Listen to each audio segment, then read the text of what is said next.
Okey, terlebih dahulu Assalamualaikum dan selamat pagi kepada para peserta Politeknik Koma dan juga peserta daripada luar Politeknik Koma as a guest today. Sebelum tu minta maaf, saya akan mute all terlebih dahulu.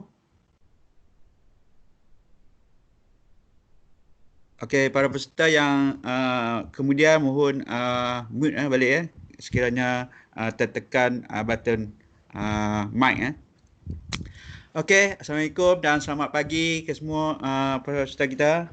Uh, dan tak terlambat daripada saya, kita ucapkan selamat hari raya.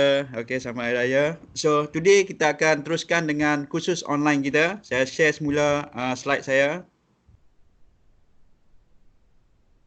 Okey. Okey, dapat So, online workshop series Politeknik Koma tepat jam 10 tu Tepat jam 10 di komputer laptop tu. Okey, untuk kita ada lihat sedikit kembali schedule yang telah dan akan berlaku. Today ialah 4 Jun, getting started with Google Classroom. Akan disampaikan oleh trainer kita ialah Muhammad Rizwan bin Danuri from Marine Engineering Department, Politeknik Koma. So, untuk makluman, next week kita ada lagi kursus. Maybe after 11 Jun pun kita ada lagi kursus untuk makluman para peserta. Maybe kita akan cadangkan kursus khas untuk berkaitan dengan etik for meeting conference. Okay, today session yang lepas kita dah ada cloud based mobile semalam yang ramai excited untuk menggunakan quiz dalam Telegram. So today we have managed teaching and learning with Google Classroom. So maybe kita tengok trainer kita akan melaksanakan berdasarkan pengalaman beliau dalam penggunaan Google Classroom Okay, next week ini kita ada untuk maklumat next week ada lagi. So kita akan ada synchronous response using online whiteboard and Go Formative dan juga Google Form for attendance. Okay, diingatkan, digalakkan mohon para peserta untuk like and share laman Facebook POE Learning. So, semua berkaitan dengan online series kita akan wawarkan. Dan juga mohon juga subscribe dan like video yang kita wawarkan dalam YouTube channel.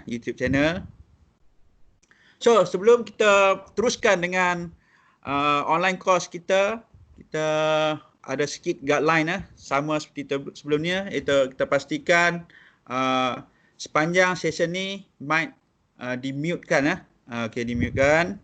So, untuk makluman juga para peserta, sesi ini akan direkodkan.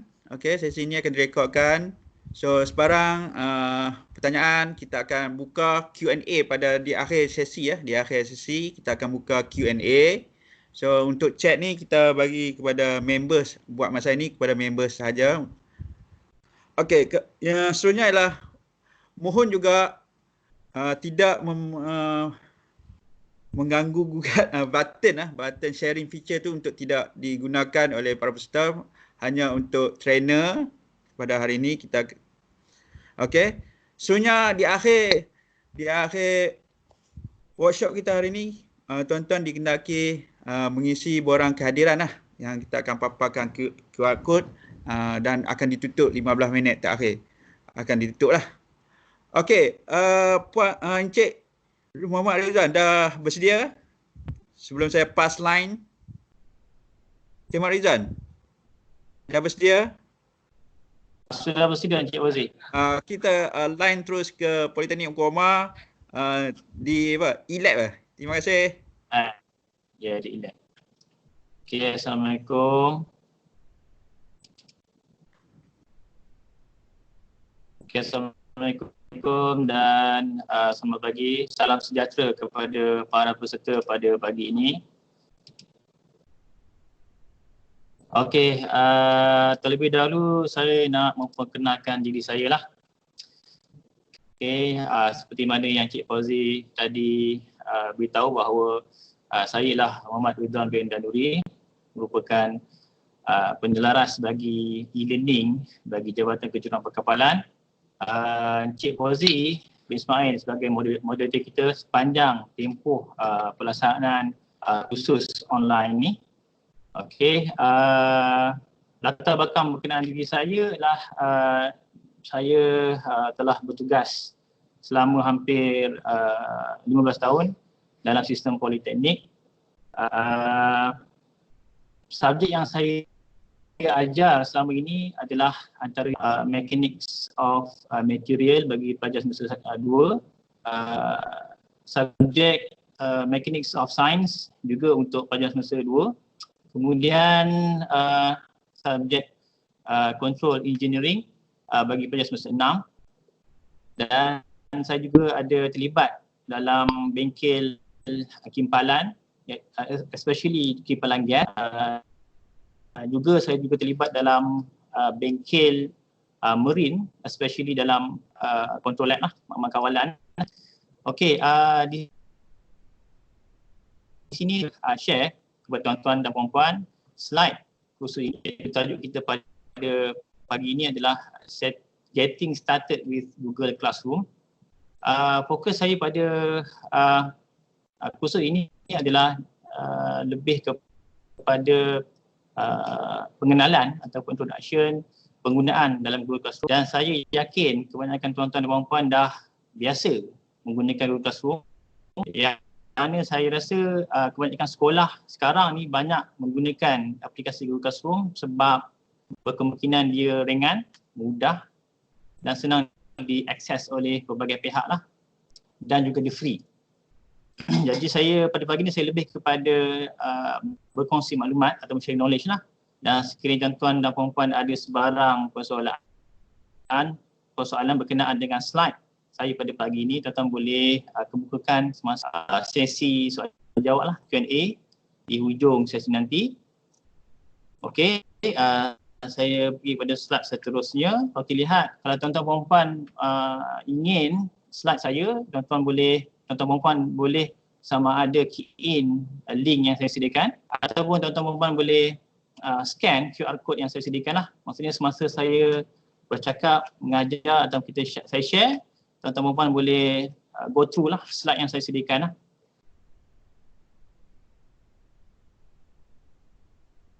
Okey, saya bagi masa tempoh. Mungkin ada di kalangan peserta yang ingin nak scan ataupun nak type. Boleh tolong turn off kamera sekejap? Turn off kamera sebab ada gangguan sikit lah. Boleh. Okey. Saya dah turn off kamera. Ada gangguan suara sikit? Okey. Boleh teruskan? Boleh onkan kamera, Cik Fauzi? Tak apa. Kita tengok slide. Teruskan. Okey. Kalau tuan-tuan puan ataupun dah scan QR code yang saya sediakan, kita pergi kepada slide yang kedua, iaitu apa objektif kita pada pagi ni lah. So slide ni menerangkan what all the participants will learn in this course. Yang pertama, participants should be able to how to set up and customize Google Classroom, how to add an announcement, how to create and assign an assignment, quiz, question, attach material or reuse and all post. Di sini mungkin ada kalangan tuan-tuan ada pertanyaan berkenaan apa perbezaan di antara assignment, quiz assignment dan question. Okay, dalam slide saya dah terangkanlah perbezaan bagi ketiga-tiga bahan tadi lah. Seterusnya, participants should be able to organize your class with topics. So ini adalah antara idea yang saya boleh share lah. Mungkin tuan-tuan ada idea sendiri bagaimana nak menyusun topik-topik dalam tuan-tuan puan punya base lah. Kemudian akhir sekali, how to grade and return work to the student lah. So dalam versi yang terbaru ni, Google ada menambah satu function iaitu rubrik. satu yang agak menarik yang boleh kita guna pakailah dalam memberi markah atau grading for our student lah. Okey, kita lihat apa kelebihan bagi teacher or educator apabila kita menggunakan Google Classroom. Sebab apa? Google Classroom juga merupakan salah satu LMS ataupun learning management yang boleh kita gunakan untuk dalam PDP ataupun teaching and learning kita lah. Selain Google Classroom, kita juga untuk sistem pelajaran kita menggunakan CDOS. Tapi bagi saya Google Classroom ni lebih ringan dan mudah digunakan. Tak banyak function yang merumitkan seperti mana dalam CDOS. Sebab saya berpengalaman lah memastikan kawasan CDOS dalam jabatan. Dan antara kelebihan lain dalam Google Classroom ni adalah bagaimana storage yang diberikan oleh Google untuk normal account, space atau storage yang diberikan adalah sebanyak 17 gig. Untuk G Suite for educational especially, dia akan bagi unlimitless storage ataupun storage yang tak ada had lah. Okay. So pada hari ini saya menggunakan normal Google account untuk menunjukkan bagaimana kita nak menggunakan Google Classroom lah. So mungkin tuan-tuan puan ada menggunakan account G Suite, mungkin kita boleh share ataupun berbincang lah, berkongsi idea lah. Okay, so antara advantages when using Google Classroom adalah yang pertama, drive folder for each class. So maksudnya bila kita create our own class, automatically Google akan create yang pertama drive folder dalam kita punya Google Drive.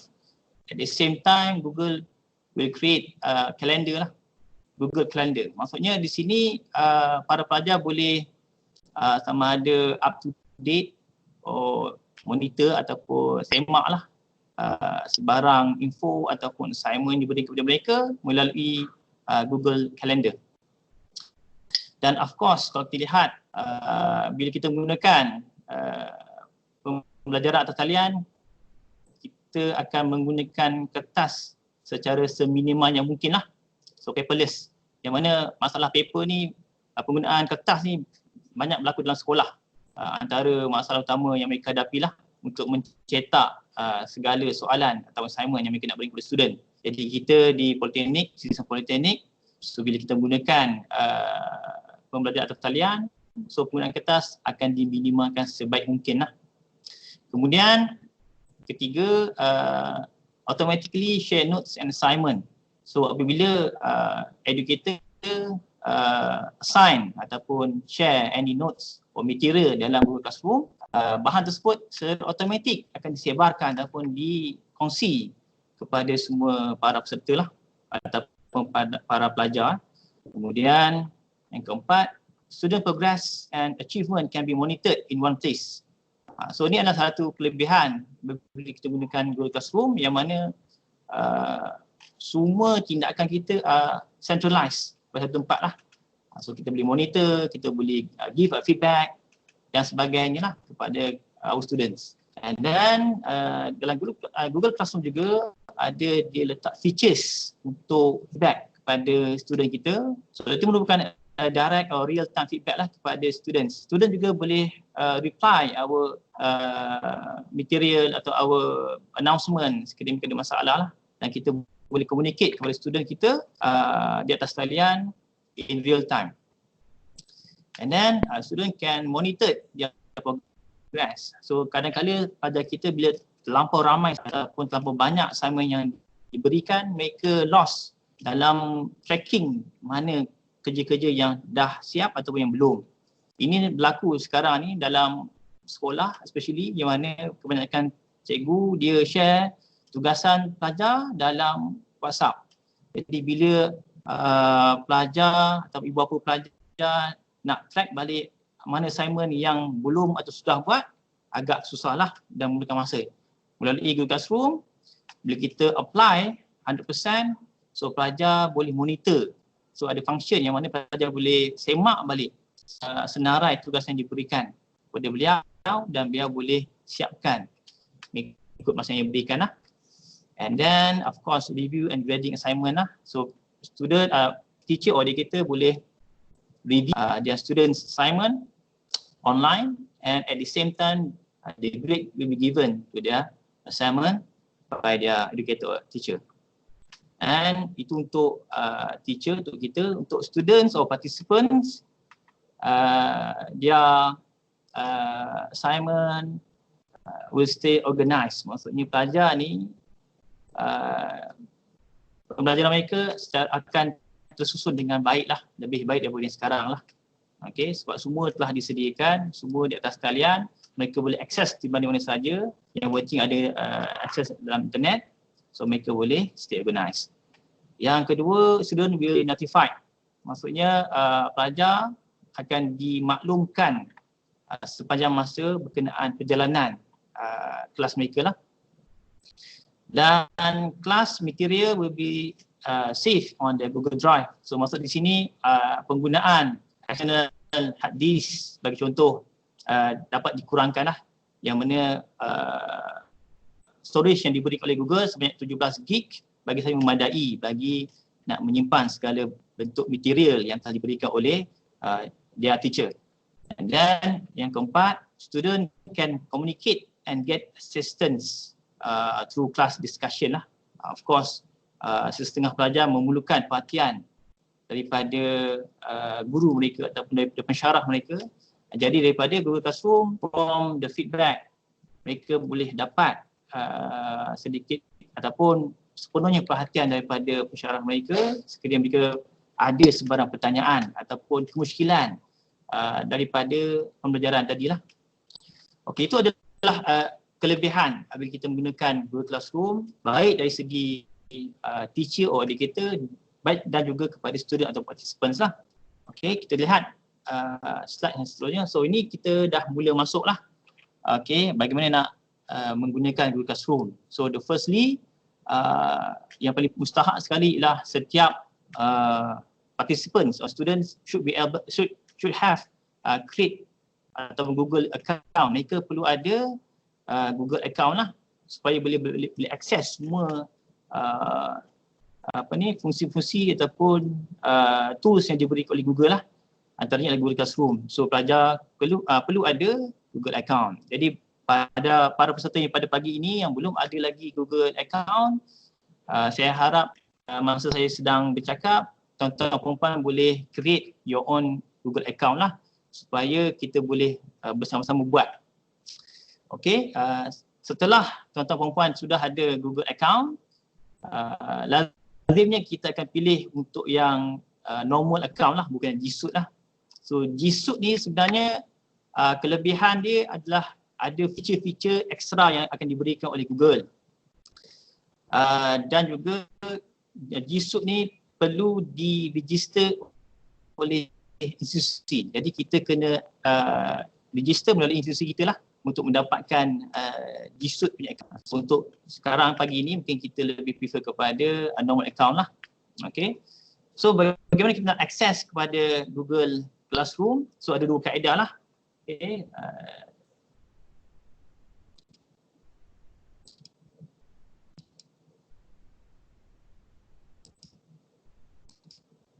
Okay.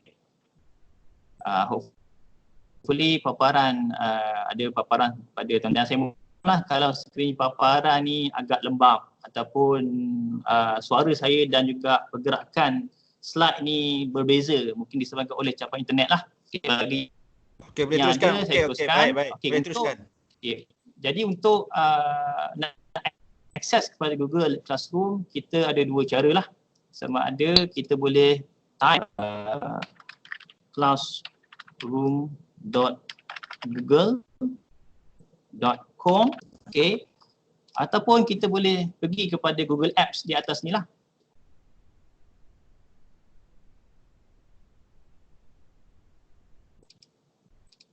Okay, so Google Apps ni adalah feature-feature yang diberikan oleh pihak Google kepada kita. So kita macam-macam kita boleh gunakan di sini.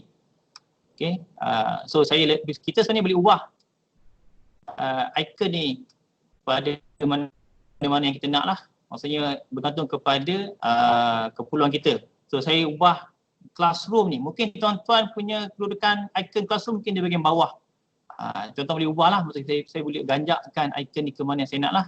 Jadi saya letakkan 3 icon yang kerap saya gunakan di atas lah, iaitu Google Classroom, Calendar dan juga Google Drive lah. So tuan-tuan boleh masuk Google Classroom by klik pada icon Classroom ataupun by type classroom.google.com. Okay, so bila saya masuk,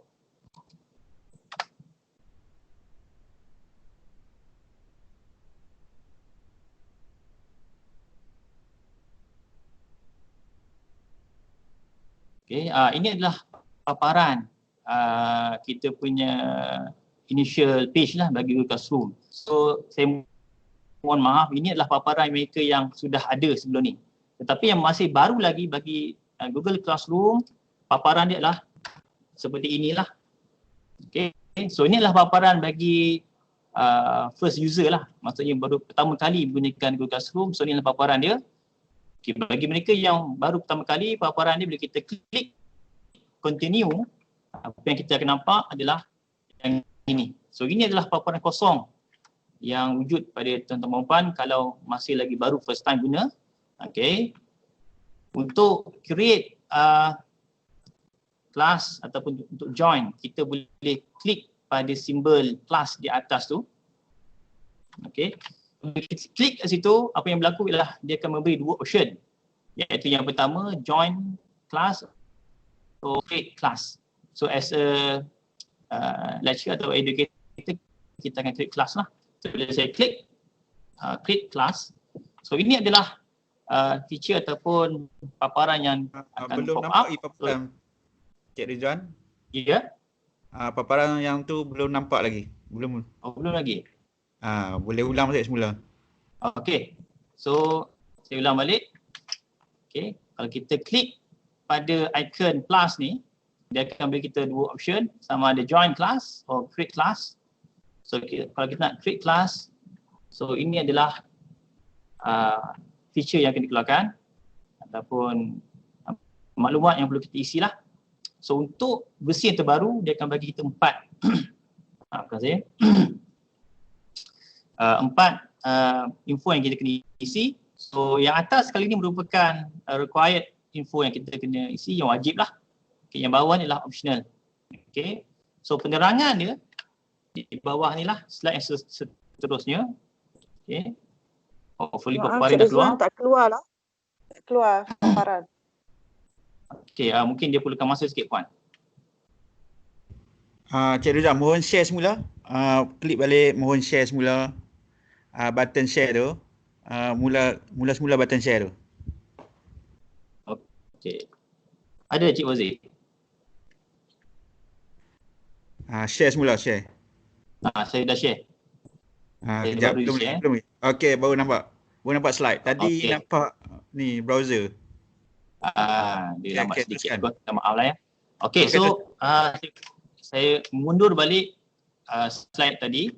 So bila kita klik pada create class, so ni adalah antara info yang kita kena isi. So ada 4, untuk versi terbaru ada 4 info yang kita boleh isi. Tapi yang perlu kita isi adalah di atasnya, iaitu class name required. Okay, penerangan dia adalah pada slide yang seterusnya. Okay, so untuk first information must add a name for classes. So this is how you student will identify your class. So inilah kaedah yang paling utama sekali bagaimana pelajar boleh mengenal pasti kelas kita lah. Okay, dengan meletak nama kelas. So format untuk meletak nama kelas ni bergantung kepada setiap individu lah. Ada lecturer ataupun pengajar lebih prefer letak nama dia.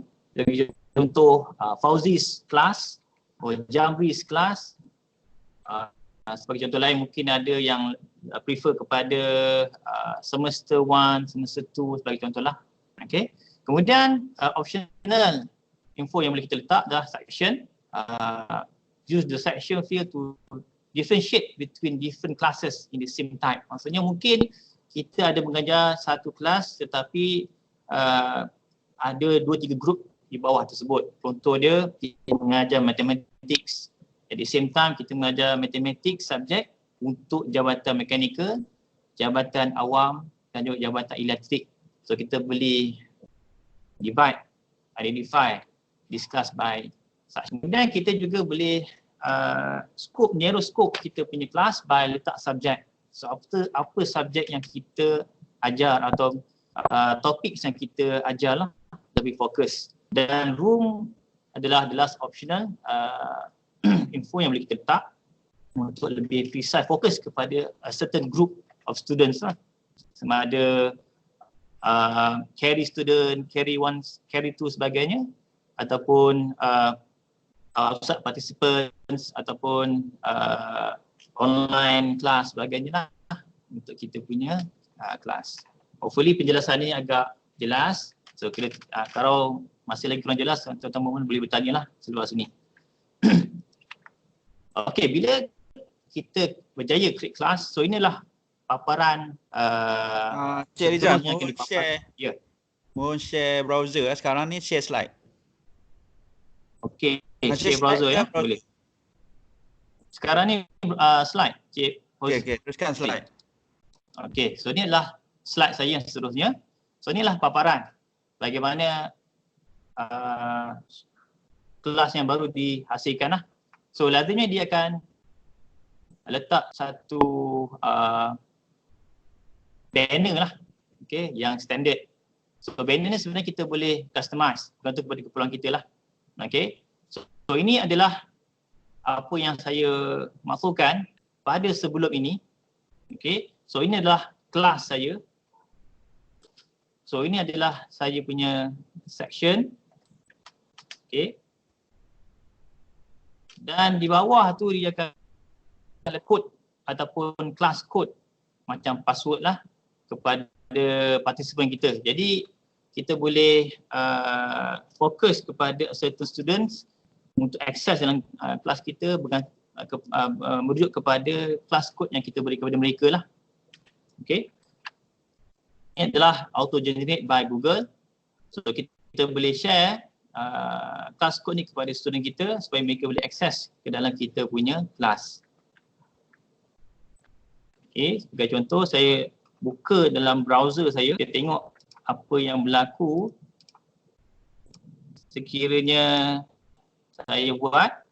Okay, sebagai contoh saya, Cik Fauzi ada paparan ni ke? Ya baik, teruskan. Okay, so teruskan. saya create class. Okay, saya klik and then klik continue. So ni apa yang saya cakap tadi. Sebagai contoh saya buat kelas yang baru.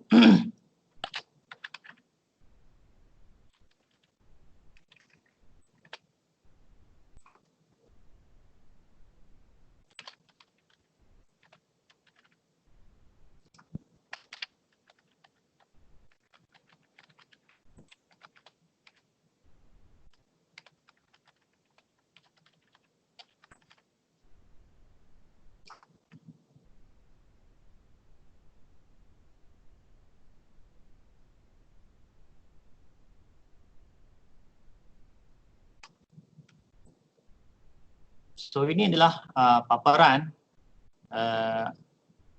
initial view for our class lah. Okay, sebagai dilihat tadi, ini adalah kelas yang saya masukkan tadi, section saya. Kalau kita nak lihat di mana subjek saya, di mana saya punya room saya, semua di bawah ni. Kalau kita lihat, kita boleh klik arrow ni supaya kita nampak di mana perginya info yang kita masukkan tadi lah. Kita ulang balik. So ini adalah class name saya, section yang saya letak, class 2020, and then subject yang saya masukkan. Dan kalau saya dah masukkan room tadi, dia akan keluar di bahagian bawah ni lah. Okay. So ni adalah paparan awal. Okay, setiap kelas yang kita create by Google Classroom lah. Okay, saya balik kepada saya punya slide.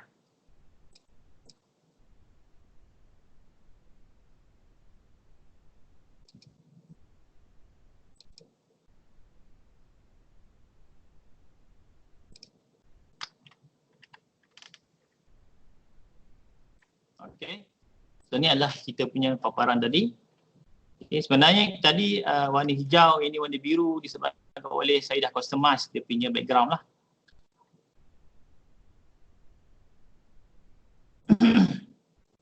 Okay, bagaimana kita nak invite student kita? Tadi saya ada menyatakan bahawa kita boleh invite pelajar kita atau kita boleh masukkan pelajar kita by class code. Okay. Kita juga boleh invite students kita atau participant kita by email. Sekiranya tuan-tuan perempuan ada list of email of your students, kita boleh type invite students through their email lah. So para participant atau pelajar akan menerima satu email daripada Google untuk participate on our class lah. Di mana adanya function ni, saya pergi kepada browse tadi. Okay. Kalau tadi kita boleh jemput pelajar kita by class code yang itu ya ini. 6 PBESKA yang auto generate by Google. Kita juga boleh invite our students by clicking people, and then kita boleh klik icon invite students. Kita boleh masukkan apa saja nama ataupun email student kita supaya kita boleh invite mereka, dan mereka akan terima satu email daripada Google untuk participate on our class lah. Saya harap penjelasan ini agak jelas bagaimana kita nak menjemput ataupun pelajar masuk dalam kita punya classroom kita. Okay, saya pergi kepada slide tadi.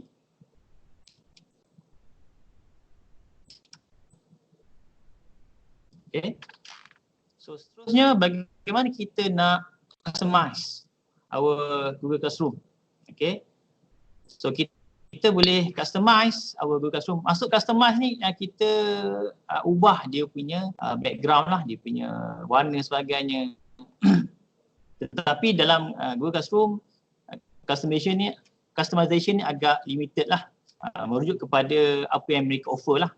Okay, jadi kalau kita nak customize our team, kita boleh klik di sini, select team. So paparan yang seterusnya adalah yang inilah. So tajuk tadi atau banner tadi di customize merujuk kepada apa yang disediakan oleh Google lah. Okay. Sebenarnya kita boleh customize our own that banner merujuk kepada kita punya design lah. Okay. By clicking other. Okay. Tapi untuk sekarang ni kita lebih mudah kita gunakan apa yang di offer by Google lah. Okay. So ni adalah antara team yang di offer by Google. Okay. So kita lihat after kita customize, kita juga boleh upload foto to display at the top of your classroom. Okay. So kita juga boleh upload foto. Maksud upload foto ni adalah bila kita nak customize our own banner ni atas ni. Okay. That's why kalau kita nak customize, set bagi banner tersebut adalah 1600 darab 400 pixel lah. Yang mana tuan-tuan perempuan boleh cuba nak customize by ambil link di bawah ni. Saya dah sediakan satu template yang tuan-tuan perempuan boleh cubalah. Okay, how to customize header.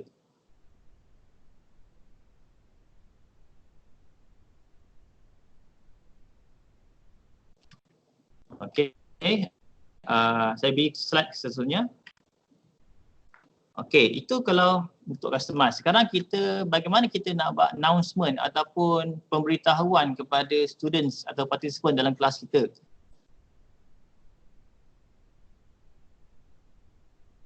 Okay, announcement is satu cara yang bagus untuk kita communicate dalam kelas kita dan memastikan informasi yang kita berikan adalah up to date lah. Okay, terkini supaya para pelajar dan participant adalah mempunyai maklumat terkini berkenaan kita punya kelas. Okay, dan announcement boleh dipaparkan ataupun dikeluarkan or post to the class by function stream. Okay. Walau bagaimanapun untuk announcement ni kita tidak boleh letak grading. Maksudnya kita nak letak assignment, okay, kita tak boleh letak grading yang associated with our assignment lah. Okay. Lebih jelas saya tunjukkan dalam browser.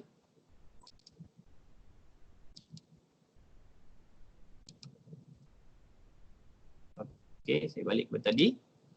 Okay, so announcement tersebut kita boleh wujud dalam stream lah. Okay, stream satu istilah yang digunakan oleh Google. Stream ni umpama a stream of information lah. Satu konsep yang sekarang ni banyak digunakan sebagai contoh Facebook, Instagram sebagainya, stream of information. Maksudnya info yang terkini yang kita sampai. Okay, so stream So untuk memasukkan sebarang announcement, kita klik di sini lah. Okay, share something with your class. So bila saya klik di sini, so ini adalah apa dia maklumat yang kita kena isi lah. Okay, so kita lihat di atas ni adalah merujuk kepada kelas yang saya nak share. Jadi announcement ni kelebihan dia, kita boleh kepada semua kelas yang wujud di bawah kita. Sebagai contoh, kita nak share jadual peperiksaan yang mana dia diguna pakai oleh semua pelajar lah di bawah kita lah. Kita nak share regulation, rule and regulation about our institution. Nak share info terkini yang wujud yang melibatkan pelajar, student safety sebagai contoh. Kita boleh share direct itu all the classes in bawah kita lah. Kita juga boleh announce merujuk kepada pelajar kita. Maksudnya kita boleh announce kepada semua pelajar at the same time di dalam kelas tersebut yang kita pilih tadi, ataupun kita boleh fokus kepada salah seorang pelajar yang kita nak tuju. Maksudnya announce tersebut untuk dia. Sebagai contoh, mungkin kita nak buat request, retest, request sebagai contoh. Kita nak buat feedback kepada pelajar tadi. Jadi kita boleh fokus kepada certain group of students or targeted student lah.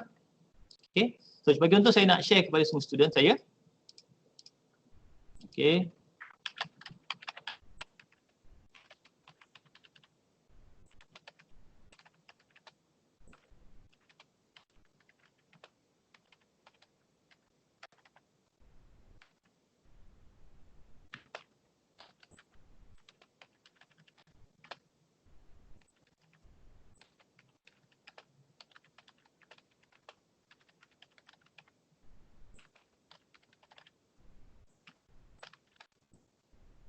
Okey, bila saya dah masukkan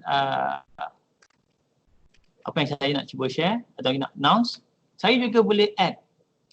Sekiranya saya ada sebarang materi yang saya nak tambahkan. Sebagai contoh, saya ada file, PowerPoint, Excel, sebagainya. Saya boleh klik pada Google Drive. Okey, so saya boleh tarik daripada Google Drive saya dan saya boleh akses apa saja bahan yang saya boleh share kepada student saya lah. Okay, bagi contoh saya nak share slide presentation kita pada pagi ni. Saya juga boleh share sama ada saya nak link. Bagi contoh kita ada buat link daripada apps yang lain. Sebagai contoh kita ada SurveyMonkey contoh. Kita minta pelajar kita bagi info berkenaan sesetengah topik dalam that apps. So kita ambil link dari apps tersebut, kita share dalam, kita add link lah. Okay. Kita juga boleh letak attach file. So file ni lazimnya dalam kita punya storage kita dalam PC kita lah. So lazimnya kita akan share daripada PC kita. Ini yang banyak kita buat selalu lah.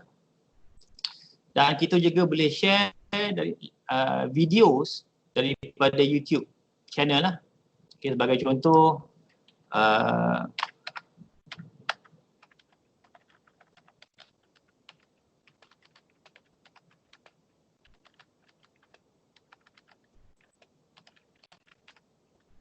so kita type apa saja yang kita nak. So YouTube akan cuba carikan apa saja info yang kita perlukan. Kita klik pada video yang kita nak tadi, kita share pada student kita add kepada student kita. So ini adalah antara material yang saya cuba share kepada student saya dan kepada semua student saya lah bila saya klik pada all my students. Okay. Kemudian kelebihan dalam announcement ni lah, kita boleh memilih bila kita nak share tersebut, nak post tersebut. Sama ada kita nak post directly or instantly sekarang, ataupun kita boleh letak certain masa, tarikh, ataupun kita nak simpan dulu, kita nak bagi sekarang, kita save as a draft. So, simpan dulu, mungkin akan datang kita nak tambah lagi info pada announcement tadi. So ini adalah apa yang kita keluar tadi lah. So bagi contoh, kalau sekiranya saya letak sebagai draft, saya boleh klik pada arrow di sini. So saya akan jumpa apa yang saya draftkan tadi. Dan ada kata saya nak post sekarang, saya klik post. It's posting in our stream. Dan setiap pelajar akan dapat apa yang saya share sekarang ni lah. Okay. Jadi saya harap penjelasan saya ni agak jelas lah. Sekiranya tuan-tuan kurang jelas, boleh bertanya nanti masa sesi Q&A lah. Okay, saya balik kepada slide saya.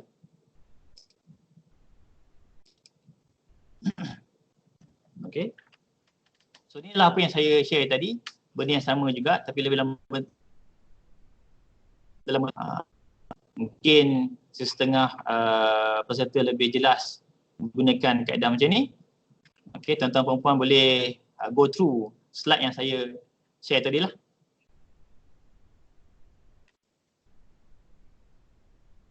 Okey. Ini contoh yang saya dah buat tadi, ini contoh lain lah. Tapi benda yang sama juga itu berkenaan dengan announcement. Okey. Selesai untuk how to create announcement. Sekarang kita pergi pula kepada how to create an assignment, quiz, question, attach material or reuse an old post. Okay. So dalam Google Classroom, mereka memberi feature bagaimana kita nak buat assessment terhadap para pelajar kita dan juga participant kita by assignment yang diberikan oleh kita. Quiz, question, attach material. So attach material lebih merujuk kepada bahan yang kita nak kongsi kepada pelajar kita sebagai bahan rujukan sebagai contoh. E-book sebagai contoh. Video sebagai contoh. Dan juga kalau kita ada bahan-bahan yang tersedia ada dalam Google Classroom, kita nak guna balik. Okay, kadang-kadang kita ada kelas yang sama tetapi sesi yang berbeza-beza. Contoh sesi Jun 2020 sekarang bertukar kepada sesi Disember 2020 contoh. Kita recycle balik bahan yang kita ada by using an old post lah. Ini kelebihan dia, maksud kita tak perlu nak create balik bahan tadi. Kita ada bahan yang lama, kita cuma guna balik. Sama juga dalam CDOS lah. Cuma kaedah dalam CDOS tu ada banyak step yang kita kena gunalah. Okay, saya berpengalaman untuk reuse post dalam CDOS lah. Bagi saya dalam Google Classroom ni memang sangat mudah lah. Okay. Okay, kalau kita lihat untuk create an assignment, quiz, question, attach material or reuse an old post, kita boleh klik pada classwork. Kita lebih mudah, saya pergi kepada browser.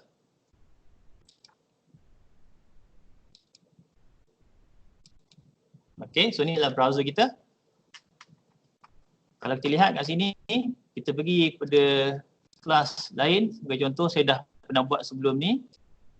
Okay, so ni adalah tajuk untuk bagi dia iaitu Getting Started with Google Classroom. So, ini adalah satu kelas yang saya sudah create pada sebelum ini.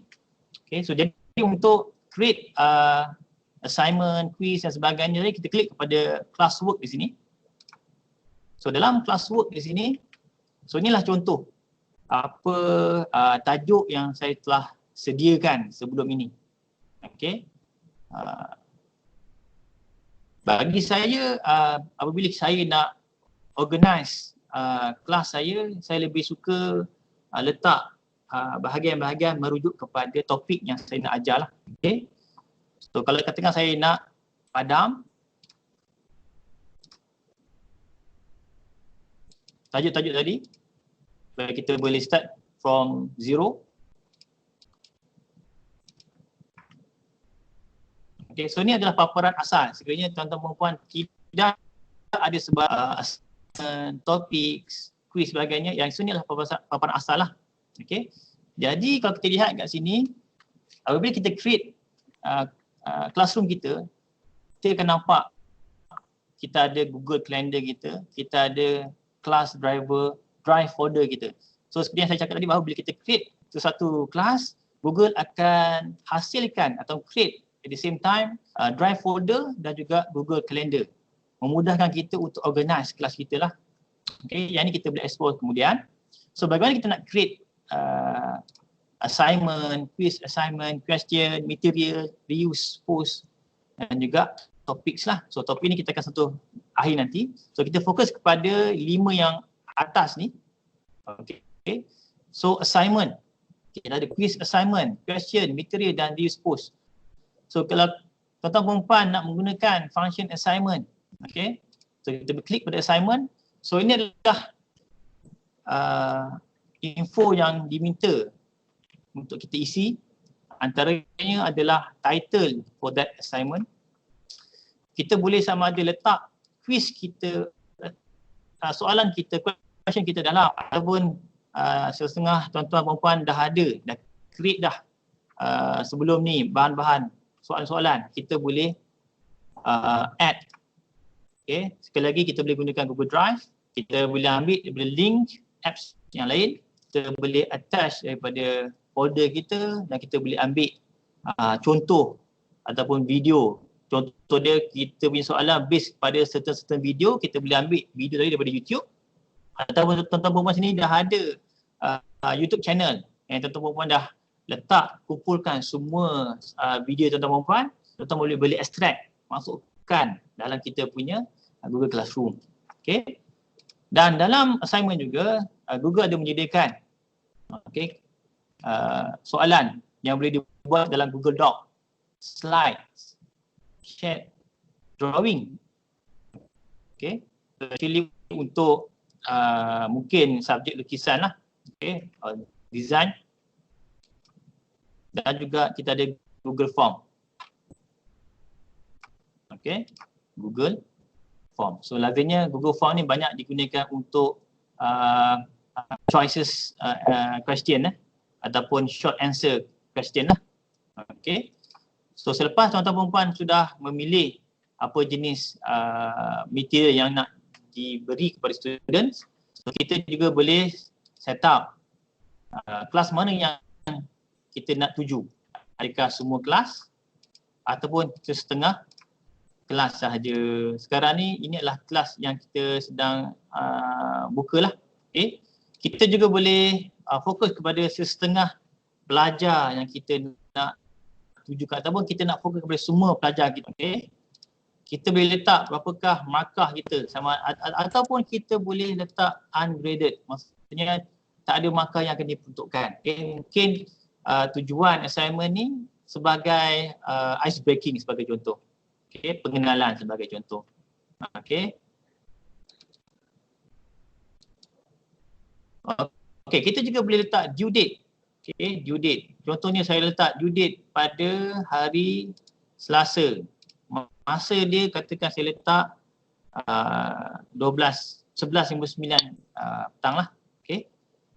Dan topik tersebut, okay, katakan kita dah ada topik, kita boleh fokus kat mana assignment ni perlu berada. Sebagai contoh tadi, saya dah padam semua topik, so dia tak ada topik lah. So kalau kita ada, kita boleh create topik ataupun kita boleh pilih mana topik yang kita nak lah. Okay.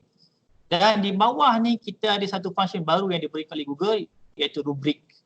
So rubrik ni adalah something yang kita kena isi dulu, create dulu, baru kita boleh extract masuk dalam kita punya assignment. So rubrik ni lebih kepada bagaimana kita nak memberi markah kepada pelajar kita, iaitu sebagai contoh lah, kita nak bagi markah berkenaan dengan presentation oleh setengah pelajar kita. So mungkin kita boleh letak rubrik dalam bentuk bagaimana penampilan pelajar tersebut, bagaimana percakapan pelajar tersebut, bagaimana bentuk penggunaan media yang digunakan, bagaimana kualiti bahan tadi yang disampaikan. So kita boleh letak that ciri-ciri lah dalam kita punya rubrik. So yang mana pemahaman kita lebih precise, lebih tertumpu kepada skill yang kita nak uji atau kita nak ukur oleh pada tersebut lah. So itulah rubrik, something yang new dalam versi Google Classroom yang terkini lah. Okay, so itulah untuk assignment. So kalau kita nak buat quiz assignment, terlebih dahulu mungkin tuan-tuan dan puan bertanya apa beza antara assignment dan juga quiz assignment. Pada saya perbezaannya cuma satu saja, iaitu bila kita buka quiz assignment, dia akan beri kita option Google Form, blank quiz.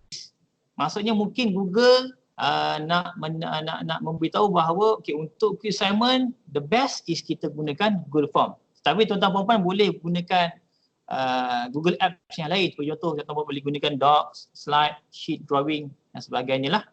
Ataupun tuan-tuan puan-puan boleh juga add Google Drive, link, file dan juga YouTube. Tetapi apa yang diberikan as initial setting oleh Google adalah mereka beri kita Google Form untuk quiz assignment. Bagi function yang lain sama macam assignment yang tadi lah. Okay. Kita ada title, instruction,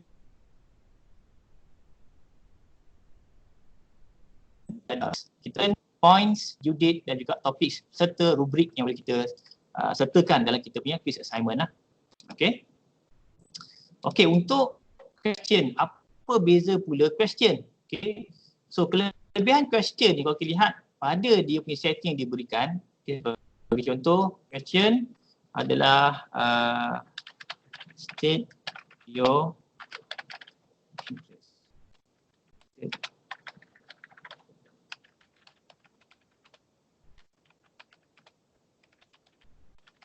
Learning. Okay. So ni mungkin instruction. Okay. Student can comment on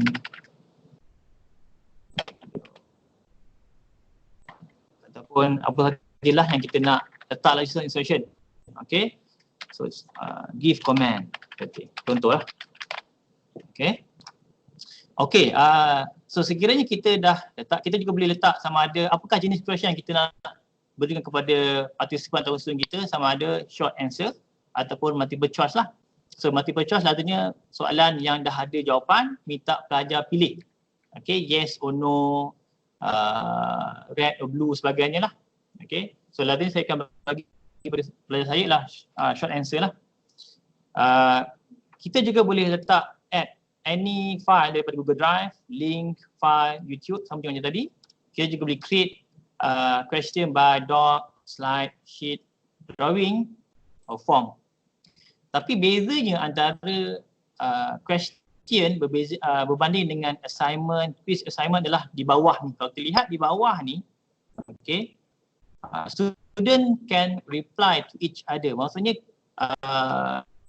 pelajar ni dia boleh komen terhadap jawapan yang diberikan oleh rakan-rakan mereka. So dari segi situ kita create a discussion among them, among the students berkenaan dengan jawapan yang diberikan. Okay, mungkin ada pelajar lain berpendapat lain. So mereka akan memberi komen terhadap jawapan yang diberikan oleh mereka lah. Okay. Dan kita juga boleh assign either student can edit answer. Maksudnya pelajar ni mengubah atau menambah jawapan yang diberikan oleh beliau ataupun rakan-rakan dia yang lain lah. Okay. Untuk function lain sama juga macam tadi, seperti mana assignment dan juga quiz assignment. Bagi contoh kita ada memilih soalan kelas kita, kita boleh fokus kepada student kita, beri markah, due date dan juga topik, merujuk kepada topik yang kita nak letak lah. Okay. So itu adalah perbezaan utama yang ada dalam question berbanding dengan assignment dan juga quiz assignment. Mungkin setengah tuan-tuan dan puan rasa function ni tak banyak memberi kesan impact kepada PDP kita. Bagi saya fokus bagi Google adalah mereka nak fokus kepada something platform yang mudah, tak terlalu rumit. Okay. Mungkin akan datang Google akan upgrade atau menambah function-function lain yang lebih suitable untuk kita lah. Okay. So ini adalah antara function yang terkini yang diberikan oleh pihak Google through Google Classroom lah. Okay. Kalau kita lihat yang lain, kita juga boleh reuse post. Okay. So andai kata kita ada post-post lama ataupun kita ada post-post lain dalam kelas-kelas yang lain, kita boleh gunakan balik post tadi. Sebagai contoh, bila saya klik reuse post, sini adalah antara bahan-bahan yang saya letak dalam kelas-kelas yang lain. Sebagai contoh, inilah bahan dalam kelas saya. Okay, saya contoh saya ambil satu bahan ini, saya reuse this post, saya klik reuse. Okay, so dia akan beri kita function ni supaya dia minta kita untuk letak informasi berkenaan dengan post yang kita nak reuse. Okay, andai kata semua bahan-bahan ni ataupun info ni adalah mengikut yang kita nak. Okay, so kita boleh pilih kita boleh post sama ada kita nak post sekarang, kita nak schedule our post atau kita nak letak sebagai draft lah. Maksud draft ni kita nak simpan dulu, so mungkin ada something yang kita nak tambah atau apa akan datang, baru kita post. Sekarang ni saya pilih untuk posting.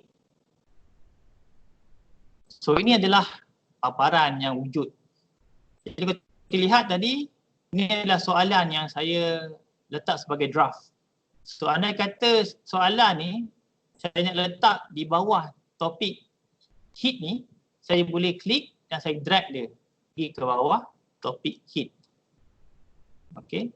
Dan andai kata saya nak letak bahan ni merupakan bahan utama yang penting pelajar kena baca dulu, saya akan klik triple dot ni, saya letak atas, move up, ataupun saya boleh gerakkan dia ke bawah ataupun ke atas lah.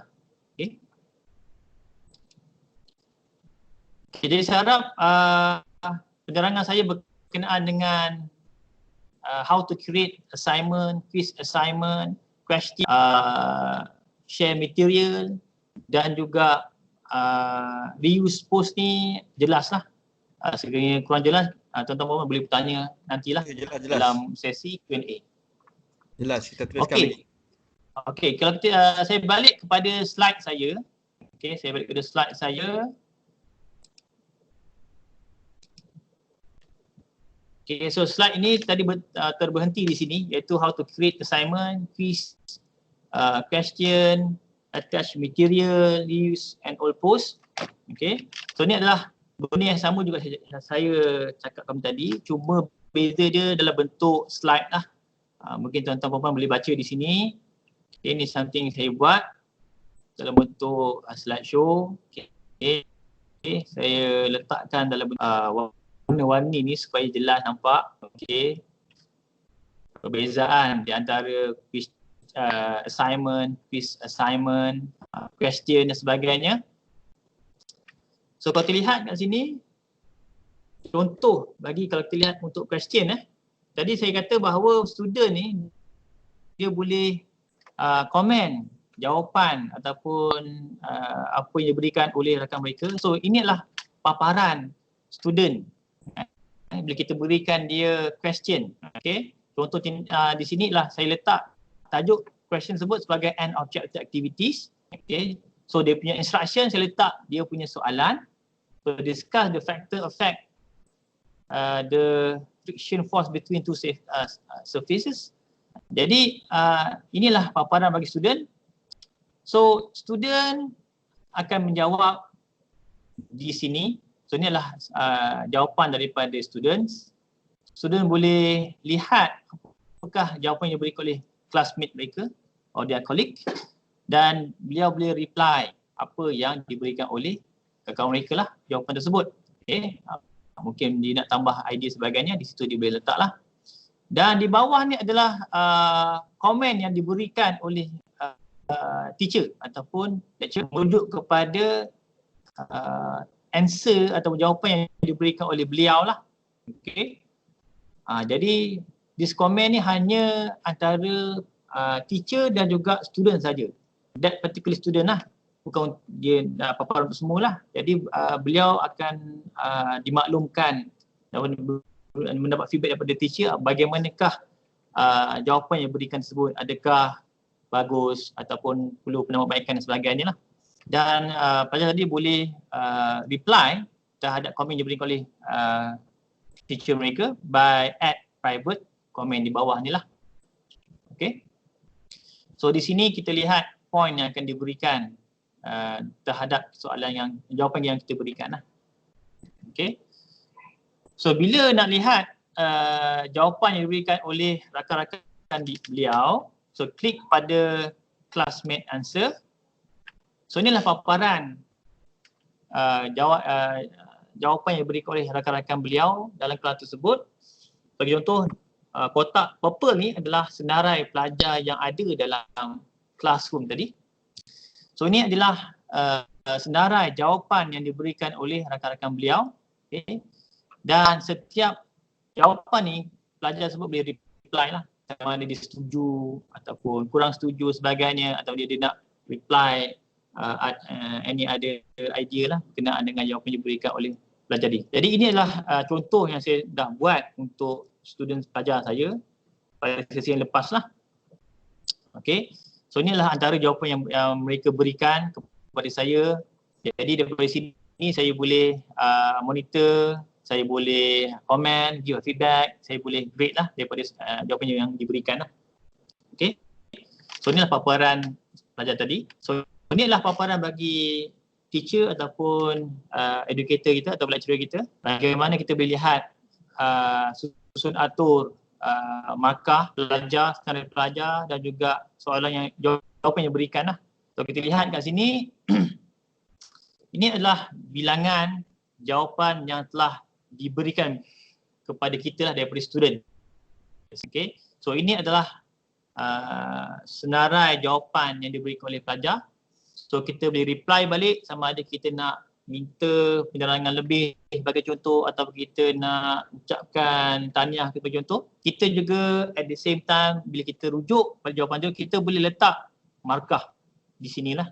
Dan setiap pelajar ni ada disediakan lah ruangan markah dia.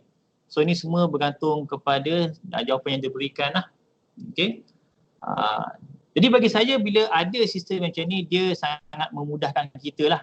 Dan kita punya sistem menjadi lebih organised dalam satu tempat. Okay, kalau sebelum ni kita banyak buat mungkin dalam Microsoft Excel sebagai contoh, kita buat dalam tempat-tempat yang lain atas kertas contoh. Jadi bila benda ni kita nak kumpul balik memang susah. Okay, mungkin bila kita diaudit memang masa tu timbul masalah lah. Tapi bila adanya sistem yang macam ni, yang organised macam ni, yang memudahkan kita untuk berurusan lah. Okay. So ni adalah paparan bagi teachers, or lecturer, or educator lah. Okay. So tadi saya juga ada menerangkan berkenaan dengan bagaimana kita nak share material dalam kita punya classroom lah. Okay. So ni antara bahan yang kita boleh share. Antaranya adalah of course syllabus, seperti yang kerap kali kita share kepada pelajar kita, CLO kita, objektif kita, dan yang paling penting sekali kita punya pembahagian PB kita, markah kita supaya pelajar ni dia boleh aware lah apa dia punya target. So antara lain adalah classroom rules, peraturan dalam bilik belajar ataupun peraturan dalam masa kita communicate. Okay, untuk makluman semua, untuk Google lah, dia juga ada satu platform untuk communicate ataupun membuat video conference. Sekarang ni kita menggunakan MS Team untuk communicate, untuk buat video conference untuk kita punya latihan. Untuk Google, dia menggunakan Google Meet. Okay, Google Meet. So Google Meet ni juga satu platform yang bagus bagi saya, yang mudah, yang ringan untuk communicate dengan student kita. Okay, dan saya rasa kebanyakan kita semasa hari raya, hari tempoh hari yang pertama banyak gunakan Google Meet untuk communicate dengan keluarga kita, saudara-saudara kita. Dan ramai cuba. Okay. Itu antara kelebihan Google Meet lah. Jadi untuk Google, dia offer satu platform untuk video conference dibagi sebagai Google Meet lah. So Google Meet ni sejarah dia sebelum ni dia bermula daripada Google Hangout. Okay, kemudian dia upgrade kepada Google Meet lah. Cuma dia ada pro and con lah kalau dibandingkan dengan MS Team ni. Cuma kalau nak sembang dia punya kelebihan, kekurangan tersebut, mungkin kita kena buat kelas yang lain lah. Jadi saya sambung lagi untuk contoh bagi sharing material ni adalah antaranya adalah topik related reading. Sebagai contoh e-book, PDF, file, PowerPoint file, Excel sebagainya yang relate dengan topik yang kita nak ajar lah. Dan antara lain adalah link yang boleh kita share kepada pelajar kita. Kadang-kadang kita punya rujukan untuk bahan kita ada pada kita website, sistem website, kita boleh share that link melalui material supaya pelajar boleh lihat, buka dan rujuklah link yang kita rujuk, especially berkenaan dengan regulation. Okay, so material juga sebagai tadi dia boleh organized by topic, reordered or scheduled to the post material lah. Maksudnya kita boleh susun dia. Sama ada kita nak post sekarang, kita nak post kemudian, atau nak letak material di bawah sesuatu topik dan sebagainya lah. So inilah yang tadi, sama juga yang tadi. Inilah paparan bagaimana kita nak letak info terhadap material yang kita nak share. Ini contoh material yang saya sudah share kepada pelajar saya. Bagaimana saya letak material ni by topics lah. Ini kaedah yang saya kerap gunakan, memudahkan saya nak melihat dan saya rasa pelajar saya pun selesa menggunakan kaedah macam ni, yang mana saya letak topik ni by material ni by topics lah. Okay. Yang mana di bawah ni adalah ni simbol bagi question lah. Ini simbol bagi assignment dan ni adalah simbol bagi question. Simbol bagi material yang inilah. Jadi simbol-simbol ni sebenarnya membezakan kita, bahan-bahan yang kita nak kongsi dalam kita punya classroom kita. Okay. Tadi saya sudah bersentuh berkenaan reuse post. Kita nak pakai semula post-post yang lama. Okey. So ni contoh tadi bagaimana saya reuse post. Okey, saya ambil daripada kelas yang lain. Okey. So ni adalah kelas saya. Saya ambil daripada kelas yang lain. Bila saya klik dalam kelas tersebut, keluarlah senarai kelas, senarai material yang saya dah share atau saya dah post dalam kelas tadi. Saya pilih mana bahan yang saya nak reuse. Saya klik reuse dan keluarlah paparan ni. Okey. Inilah bahagian kita nak reuse post lah. Okey, kalau kita lihat di bawah ni ada satu lagi feature letak sebagai topik, ataupun saya buka browser tadi. Okey, saya buka browser mungkin lebih jelas. Okey. Saya buka browser tadi. Okey. Dalam saya punya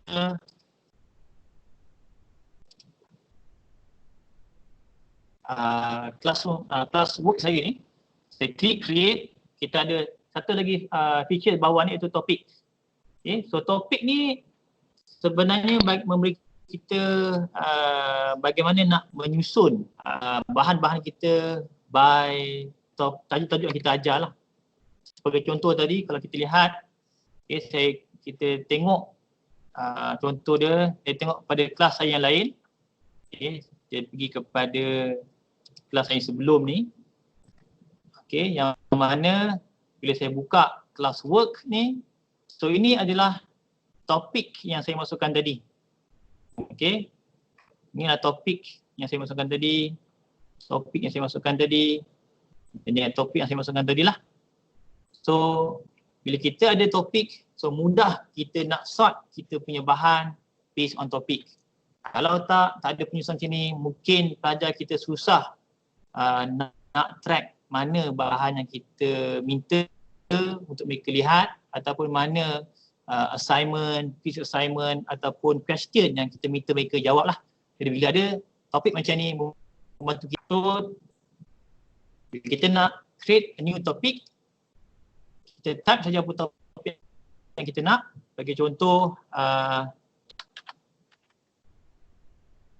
Okay, saya add. So dia akan keluar satu topik di atas ni, yang mana kita boleh rename balik, kita boleh delete, kita boleh copy link atau kita nak ubah kedudukan dia. Okay, mungkin kita anggap yang ni satu benda yang sangat mustahak, so kita letak di bahagian atas. Ataupun kalau kita rasa ini topik yang sangat mustahak, kita letak di bahagian atas. So yang atas akan jatuh ke bawah lah. Okay. So dalam ni kita boleh tambah lah, sama ada kita nak letak assignment contoh. Sebagai contoh saya nak letak create a new assignment ataupun quiz dalam saya punya quiz topik ni. Contoh saya buat satu quiz assignment. Okay. Quiz 1. Okay. Dan answer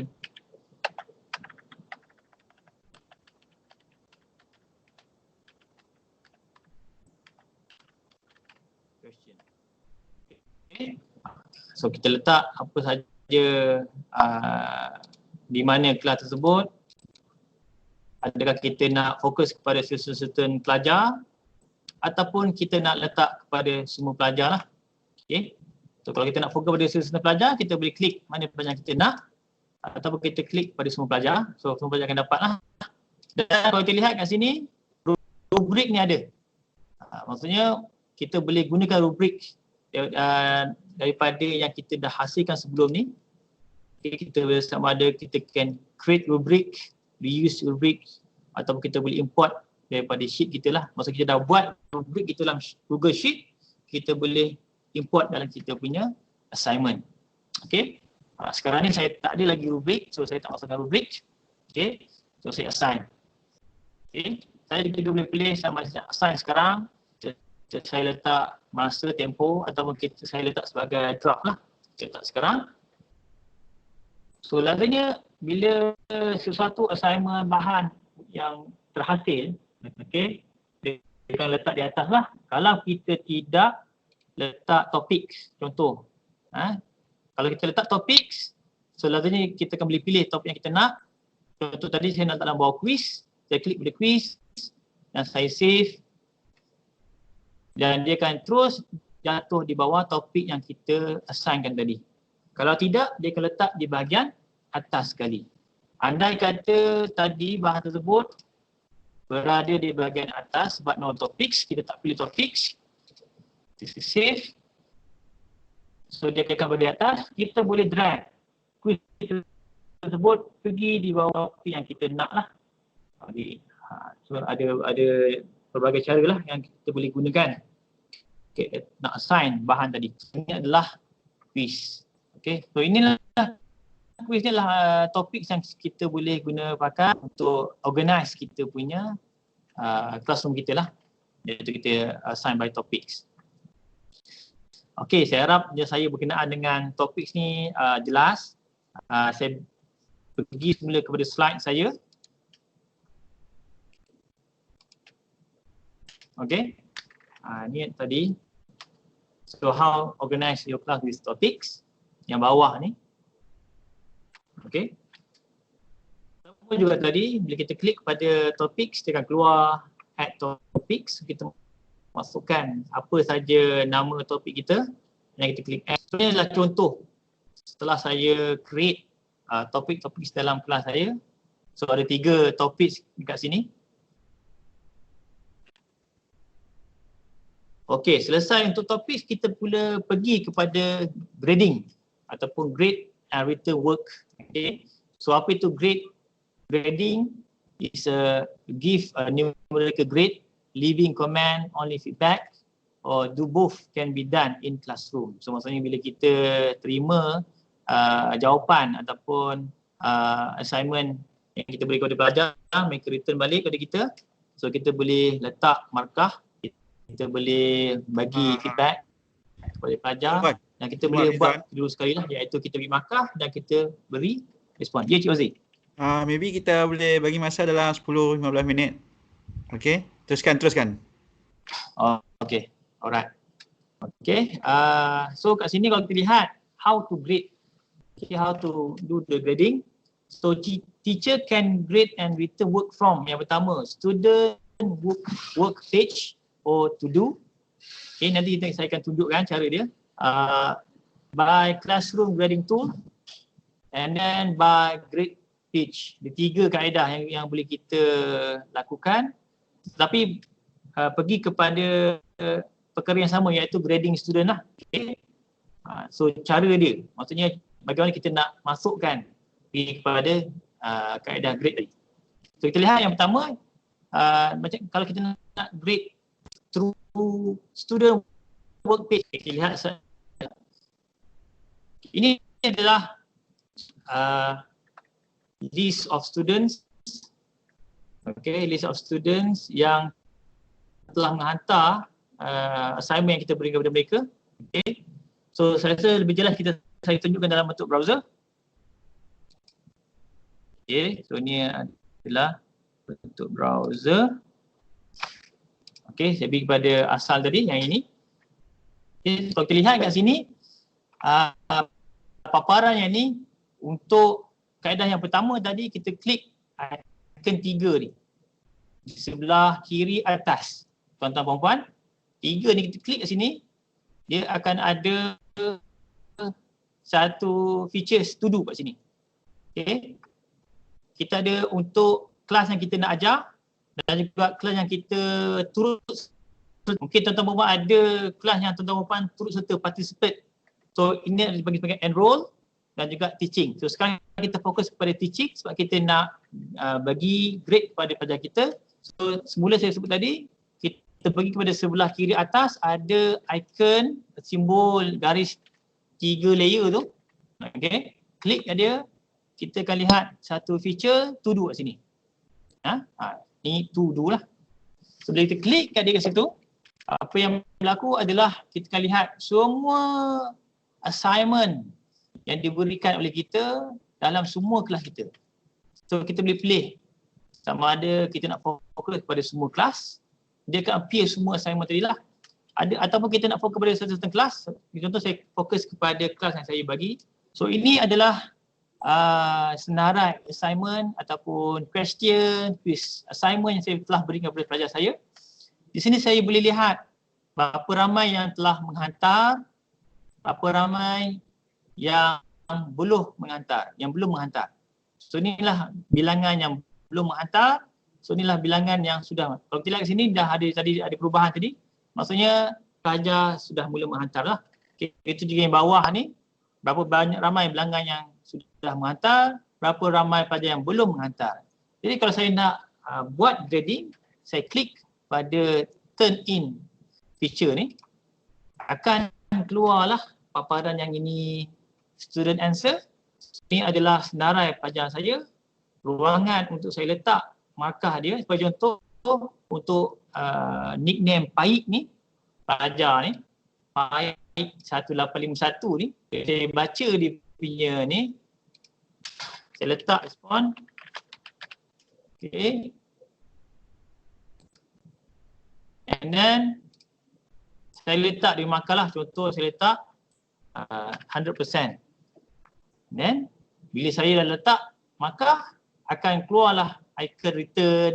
So return ni maksudnya pelajar ni akan terima balik apa yang kita komen dan apakah markah yang kita berikan kepada mereka lah. So saya klik the return. Okay.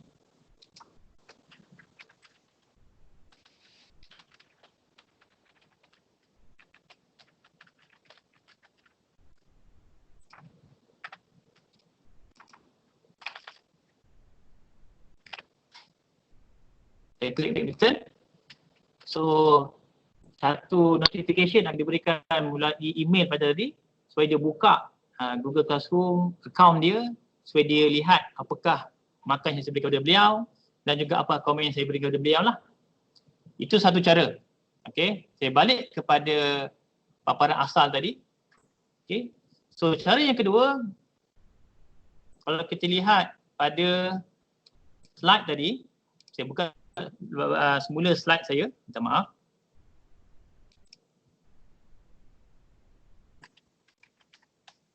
Okay, cara kedua ialah by classroom grading tool. Okay, Classroom Grading Tool. Okay, saya fast forward saya punya slide ni. Okay, inilah slide bagi kaedah the Classroom Grading Tool. Okay. So yang pertama kita buka student assignment in the grading tool, click grading and other grading into the grade. Okay, maksudnya inilah paparan yang kita akan jumpa. Nanti saya akan tunjukkan dalam bentuk browser. So kita akan lihat lebih detail lah. Okay, so ni yang kita sepatutnya jumpa lah. Jadi untuk lihat dalam bentuk browser, kita buka balik dalam browser saya.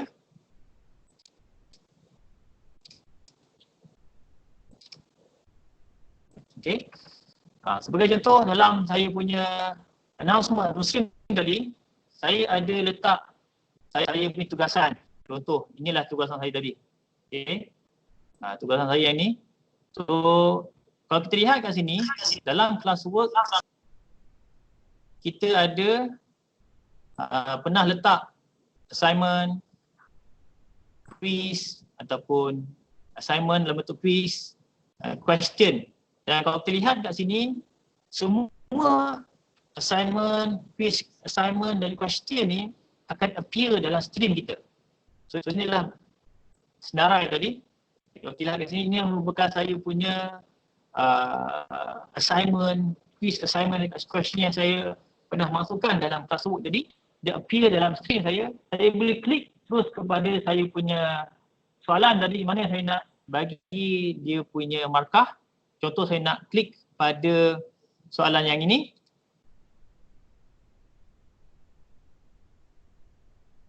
Okey. Saya boleh saya klik pada nama, sekejap ya. Saya klik pada people. Okey. Katakan saya nak beri grading pada certain student, saya klik nama beliau. Okay. And then katakan saya nak buat grading terhadap soalan berkenaan dengan Introduction to Newton Law. Okay, ini saya dah bagi grading. Saya cuba sesuatu yang lain pula.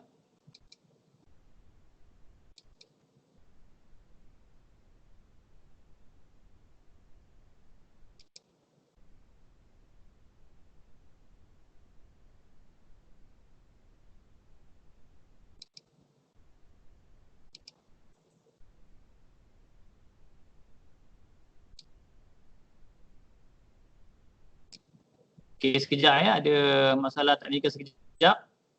Mohon tunggu sekejap ya.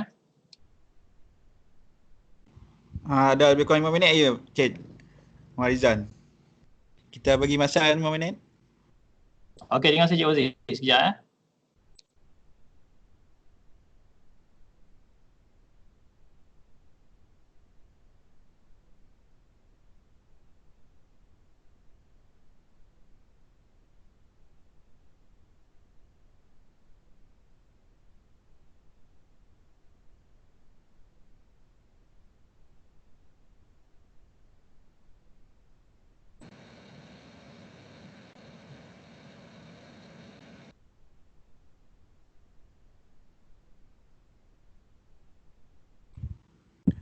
Kita ada apa lagi yang akan disampaikan oleh Rizwan?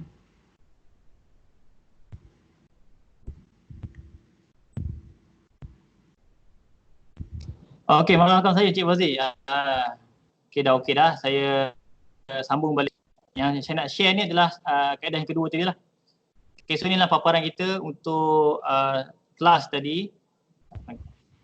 Kena share pula. Kaedah yang kedua ni. Kena share pula. Kaedah yang kedua tadi. Mohon share dulu, Mohon Cik Rizwan share dulu. Okey, minta maaf. Saya dah share saya punya browser tadi.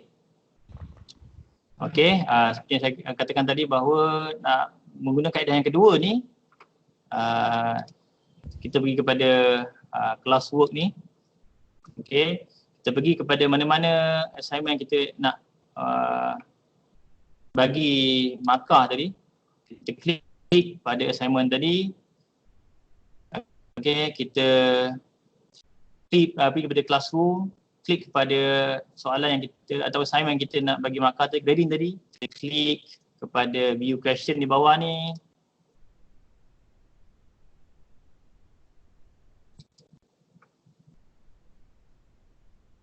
Sorry, kita klik pada third A ni ataupun bilangan markah yang diberikan ni.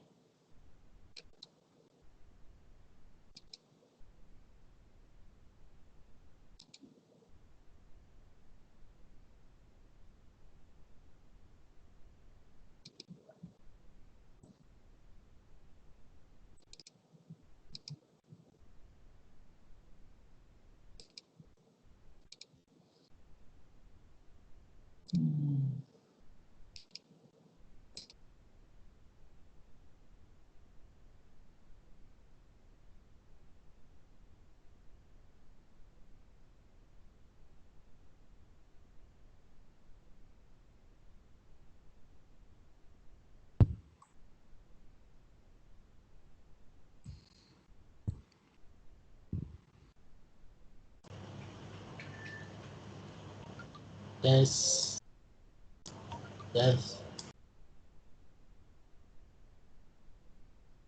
Cik Rizwan ada?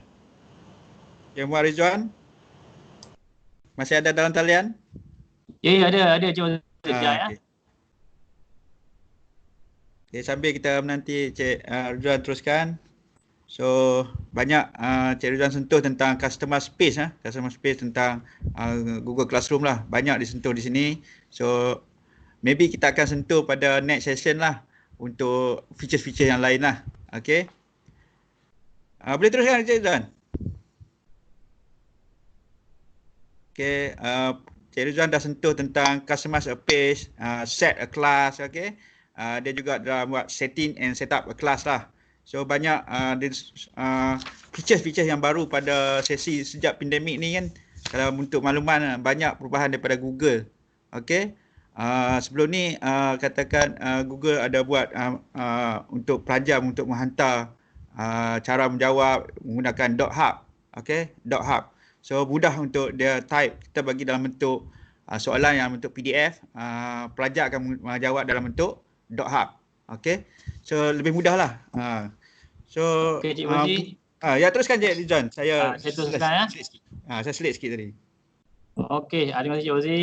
Okey, Saya sambung lagi. Kalau kita lihat tadi, kaedah yang kedua tu, kita beri kepada assignment kita berikan pada pelajar sebelum ni. Kita klik pada assignment tersebut. And then kita klik pada view assignment di bawah ini. So kita akan jumpa list of jawapan yang diberikan oleh pelajar tadi. So kita klik pada mana-mana jawapan yang diberikan oleh pelajar tadi. So kita akan dapat paparan yang inilah. Kalau sekiranya pelajar tersebut ada attach any material, so dia akan jumpa, kita akan appear kat sini lah. So yang saya katakan tadi bahawa grading keadaan yang kedua tu, kalau kita lihat di bawah ni, kita boleh letak grade kat sini lah. Kita boleh private comment. Kalau kita lihat kaedah yang ini dengan yang tadi agak berbeza sedikit. Dia punya setup dia. Dia punya kedudukan itu. Tapi benda yang sama untuk grading dan juga boleh komen terhadap pelajar punya jawapan lah. Dan yang ini lebih fokus pada setiap pelajar. Okay? Lebih fokus pada setiap pelajar. Kita juga boleh go through every student. Okay, klik pada yang ini ataupun kita boleh klik di sini, kita boleh pilih mana-mana nama pelajar yang kita nak bagi grading terhadap kerja yang mereka telah lakukan lah. Okay, itu kaedah yang kedua. Untuk kaedah yang ketiga, kita balik kepada paparan asal tadi. Kita terus pergi kepada graders. Di sini di atas ni, kita klik kat dia. So apa yang berlaku adalah dia akan memberi kita senarai assignment yang kita berikan berserta dengan list of mark lah yang boleh kita letak di situ. Sebagai contoh, kata kita dah buat sebelum ni di luar Google Classroom, kita dah simpan siap. So kita klik semua secara serentak. Ni ada juga mungkin setengah teacher yang menggunakan kaedah ini, iaitu mereka marking dulu di luar mungkin, kemudian kita susun, dah habis marking semua tugasan 1, tugasan 2, tugasan 3, pun kan, dan bila buka graders ni mereka key in terus di dalam ni. Bagi setiap pelajar lah, contoh nama Afiq Takif bin Azhar ni, dia akan key in semua tugasan yang telah diberikan oleh beliau sepanjang tempoh pembelajaran lah. Okay, so itulah kaedah yang ketiga untuk grading. So untuk Google Classroom kita ada 3 kaedah lah untuk kita bagi grade, komen terhadap kerja-kerja yang diberikan oleh para pelajar kita lah. Okay, saya harap penerangan saya berkenaan grade ni jelas. Maafkan saya telah ada sedikit teknikal masalah tadi. Okay, saya balik kepada slide saya tadi. Okay, ini merupakan antara slide yang terakhir lah. Okay. Okay. So ini adalah grade page bagi kaedah yang ketiga. Dan akhir sekali saya harap penerangan saya ataupun knowledge sharing saya terhadap Google Classroom ni jelas dan memenuhi lah apa yang tuan-tuan perempuan hadir untuk pagi ni. Jadi kalau ada sebarang pertanyaan, sila jangan segan lah untuk bertanya masa slot Q&A. Sebelum saya tamatkan saya punya kursus ni, ada satu lagi feature yang saya nak share dalam Google Classroom ni, iaitu feature tersebut dipanggil sebagai kita lihat kat sini, dipanggil sebagai Jamboard. Okay, so ulang balik, sebagai Jamboard. So apa tu Jamboard? Jamboard ni adalah satu kaedah how kita nak communicate idea kita dalam atas talian lah. Okay, maksud di sini kalau sesiapa saja yang ingin share knowledge ataupun idea dia dalam board ni, okay, board ni kita boleh share dia. Okay, so bila share link ni, so peserta tadi dia akan ada feature atau boleh tulis ataupun boleh sharing atas talian apa yang nak share dalam kita punya board. Mungkin setengah tuan-tuan perempuan boleh share lah idea tersebut by scan QR code di atas ni. Okay, scan QR code di atas ni, dan of course tuan-tuan perempuan kena ada Google account. Klik pada QR code dan tuan-tuan perempuan boleh share live dalam kita punya Jamboard lah.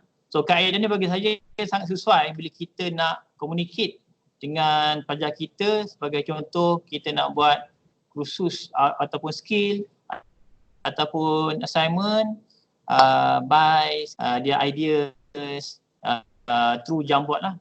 So maksudnya dia make a sketch, apa yang make a sketch akan keluar di sini dan akan keluar di paparan kita, dan kita boleh bagi mereka feedback atau kita boleh rate apa yang mereka beri kepada kita lah.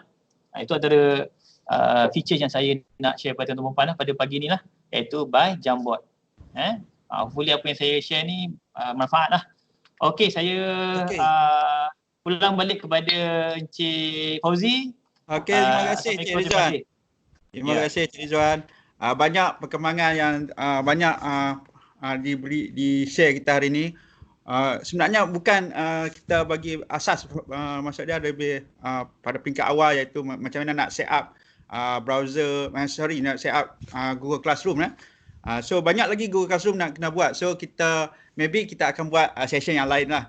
So Jamboard yang tadi yang di-sharekan oleh tu, kita boleh letak juga dalam Google Classroom. Kita menggunakan link Google link dia tu, kita terus letak kepada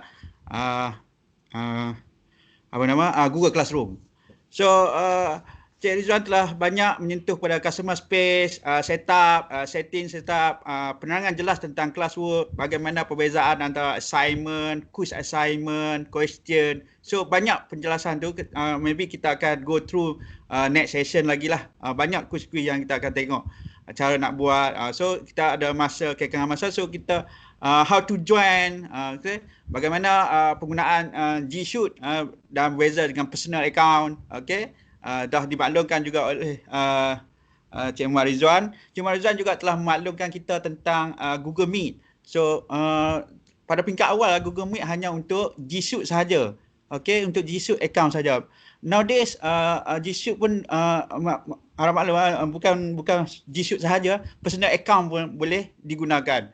So kalau kita lihat, kita tengok dalam macam cik share tadi, kalau kita lihat browser dapat lihat browser saya? Tuan-tuan dapat lihat browser saya? Okey. Okey. So kalau tuan-tuan lihat browser ni, boleh dapat dapat browser ni, kita ada satu Cik Rizwan pun ada sentuh tentang Google Calendar. Tak nampak, tak nampak. Browser tak nampak. Browser tak nampak Saya share semula. Okey. Sekarang nampak? Boleh ya? Boleh? Okey, nampak. Okey. So ni Google Classroom. Kalau sini ada button ni, kita tengok dia boleh ubah kan macam Cik Rizal sebut, Google Calendar. Okey. Dalam Google Calendar ni kalau kita lihat dalam Google Classroom kita ada classes and calendar, betul? Misalnya kita klik kelas yang mana kita nak, kita ada classwork, kita klik classwork, kita ada Google Calendar. So yang ni saya nak share jugalah. Maybe sebelum kita akhiri, sebelum kita ada Q&A, kita ada Google Calendar. So dalam Google Calendar ni sebenarnya kita boleh set satu Kalau kita klik kata today punya kelas, ada button Google Meet Video Conference. Okey, kita boleh type sahaja dekat sini tajuk apa yang kita nak guna hari ni. Q&A. So dalam Q&A ni kita dah boleh buat set event.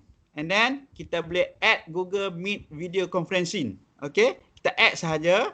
So dia dah masuk dan copy link ni dia up to 100% saja peserta kita boleh copy meeting link ni dan boleh beri kepada Google ataupun share saja link ni dalam Google Classroom tadi. So dia ada dalam Google Sheet, Google Schedule ni lah. Okey. So dalam classwork ni maybe kita letak dekat mana? Maybe dekat sini ada satu assignment, maybe assignment ataupun maybe announcement ataupun maybe question. Okey. Kita boleh letak dia sahaja link. Okey. Kita boleh add file or link sahaja, letak link and then paste Google link. Okey. So dia akan ada Google Classroom meeting lah. Okey. Yang ni untuk set time live time lah. Maybe untuk live time. Okey. So that session kita akan kongsi balik yang inilah. Okey. Kita buka Q&A sebelum kita tutup ni. Kita buka dulu Q&A. Ada sebarang persoalan? Boleh? Saya tutup sebelum kita tutup. Kita buka dulu Q&A. Ada sebarang soalan? Okey, Cik Fazil, kita buka pada partisipan kalau ada soalan kepada trainer kita hari ni. Kita buka soalan. Ada soalan? Cik Rizwan masih ada dalam talian. Boleh terus kepada Cik Rizwan pun boleh. Ada yang boleh jawab, kita akan menjawab di sini ataupun kita simpan jawapan tersebut. Okey? Assalamualaikum. Waalaikumsalam. Teruskan. Saya Suraya daripada Jabatan Perdagangan. Cuma nak tanya, in term of kalau kita buat exercise, kan? Ya. Kalau quiz ataupun test, kita tak nak pelajar lain pun melihat jawapan rakan yang lain. Bagaimana? Sebab bila saya tengok tadi tu, student lain boleh tengok jawapan student yang lain. Yang mana lebih baik yang kita gunakan? Okey Puan, macam ni cadangan saya kalau Puan hendak buat quiz ataupun test tanpa dilihat oleh pelajar lain, saya cadangkan Puan boleh pilih assignment lah ataupun quiz assignment.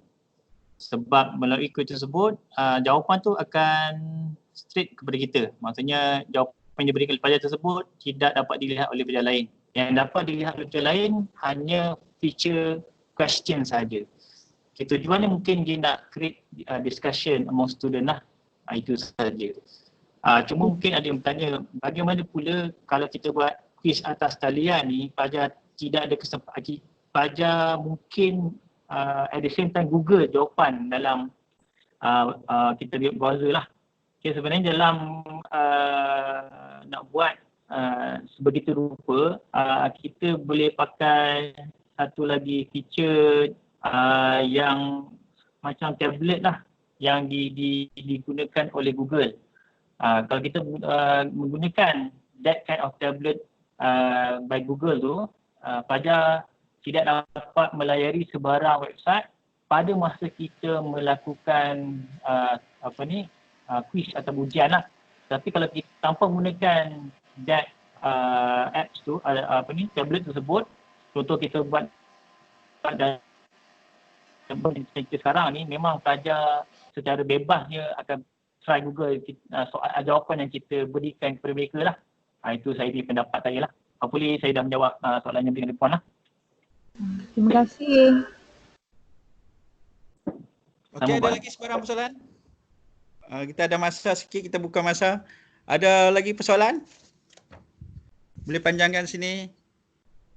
Okey, maybe agak sukarlah kita nak kawal pada di luar kawalan kita kan. Maybe pelajar menggunakan 2-3 gadget, susah sikit lah kita nak pantau yang tu. Tapi itu kita boleh buat guide lah, guide ataupun nasihat yang kesesuaian yang kita perlu. Dalam kelas pun, dalam live betul pun dapat meniru kan. So di luar ni agak sukar lagi lah. Okey, ada lagi persoalan? Kita terima lagi 1-2 soalan sebelum kita tutup. Okey. Tadi the great presentation tadi banyak menerangkan how to join, sharing, customer space untuk Google Classroom. Assalamualaikum. Waalaikumsalam. Teruskan. Saya Umar ni nak tanya macam perbezaan Google Classroom dengan Microsoft Teams tu. Perbezaan yang ketara lah. Perbezaan di antara Google Classroom dengan Microsoft Teams. Okey, saya menjawab soalan tersebut. Okey, bagi pendapat saya, Google ni mereka meringkaskan feature yang mereka sediakan untuk para pelanggan lah. That's why dalam Google Classroom tu, dia set dengan Google Map. Tapi kita boleh link Google Map punya link untuk communicate lah.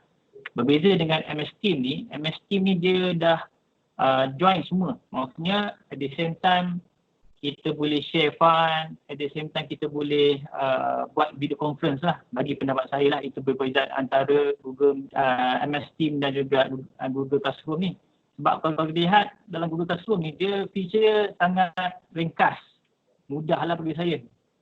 Untuk setengah orang mungkin mudah dia nak operate this kind of operation lah.